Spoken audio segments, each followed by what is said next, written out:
Hey folks, if you want to drive HR, there's one person you want to be talking to, Sandi Marshall, or when you get to know her, Sandi without the E. Sandi, ding ding, we're going to keep this journey on time.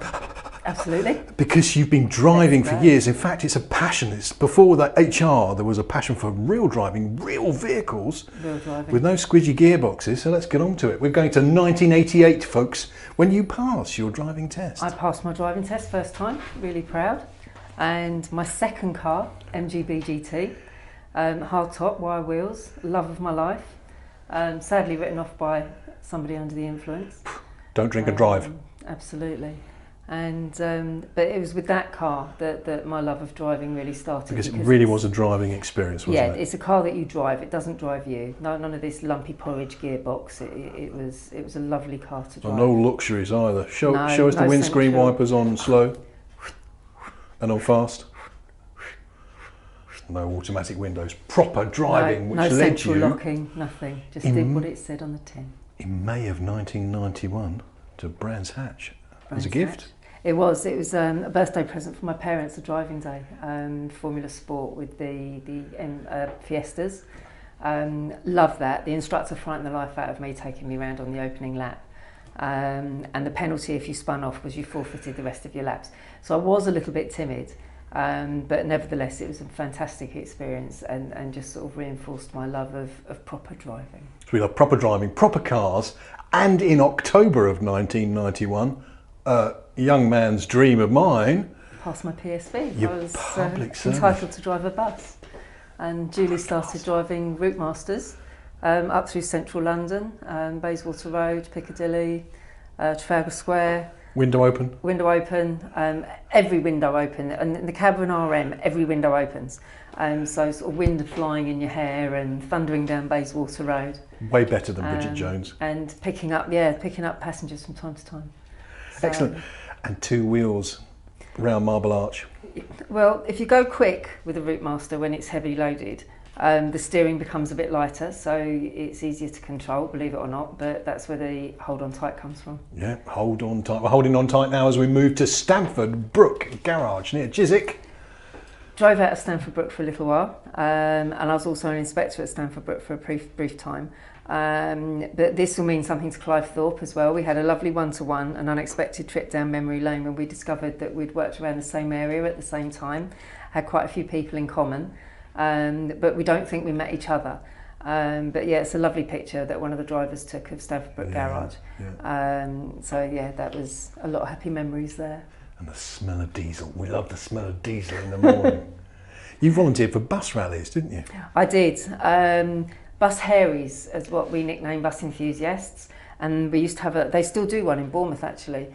At Queen's Park, and they have bus rallies where all the interested parties go along, and you can buy memorabilia and have a look around buses and take down number plates, collect your bus numbers. So I volunteered for that, and used to enjoy sitting in the sun with my sleeves rolled up once we'd got all the vehicles there. Getting a bit of a tanny. Absolutely. Favourite location in our preparation for this? Norbiton. What a wonderful name, Norbiton. I drove the Route 71 out of Norbiton, and this actually is one of the only pictures of me driving a bus. And whenever I see this, to this day, I'm still amazed that I could drive something that big. Yeah. And it really was happy days doing that kind of thing. The job's changed an awful lot now.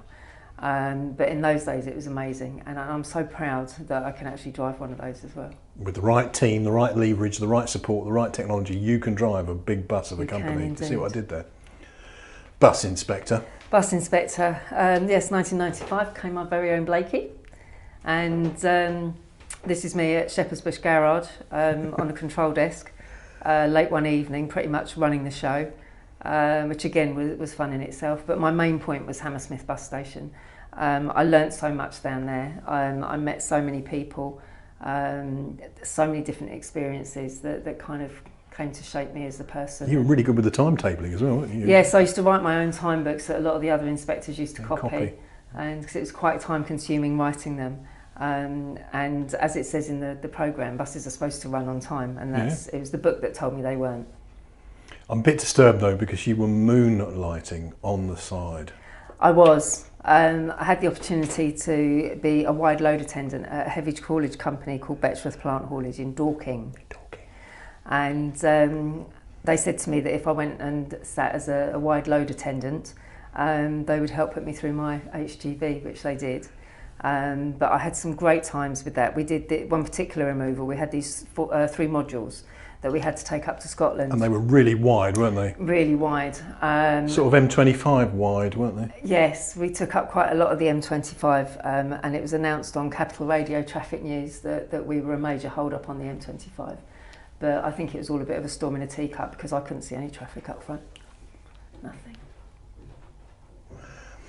We want to talk about mental well-being in the workplace. This is a real passion of yours, and it's a real passion of yours because of the journey we've described so far. So you've worked with some amazing characters over the years, you've been involved with disciplinaries, you understand pushing for a win-win, but there's more pain in your past, isn't there, that helps you now offer a unique approach to well-being and the policy writing and the disciplinaries that you do. Absolutely. When I was 9 years old, I was diagnosed with scoliosis, and I wore a Milwaukee Brace, which has all metal work up around your neck, until I was 17, so from 9 till 17. 23 hours a day. Yeah, took it off for 1 hour a day when I had to do exercises to exercise the muscles in my back and eat. And eat, because there wasn't a lot of room in there, and I was a bit of a gannet. Yeah. And it was a time in my life when I look back on it now that really shaped who I am. I was ridiculed. I wasn't just picked last at school for the sports team. I just wasn't picked. They'd rather be a man down than have to put up with me. And even adults, one lady, I was standing outside a shoe shop waiting for my parents, and she stood and she walked all the way around me, a 360, and then sort of just looked at me and said, WTF? And for sort of a 14-year-old, it was horrendous. That's really, really hard. So you know pain, you know literal physical pain, you know discomfort, you know the kind of anxiety that people go through. You had bus drivers opening up to you because you listened. I mean, you are someone to come to give mental well-being a voice, aren't you? Definitely. Mental well-being doesn't have to be fluffy. It should be practical. People should be able to talk without being judged and without necessarily having to feel that you're being fixed. You fixed it. Because sometimes just the listening is part of the fixing. And I guess one thing that I would say at the end of it all to everybody is don't be ashamed of your story, because it will inspire others. Don't be ashamed of your story because it will inspire others. Thank you, Sandi. Thank you.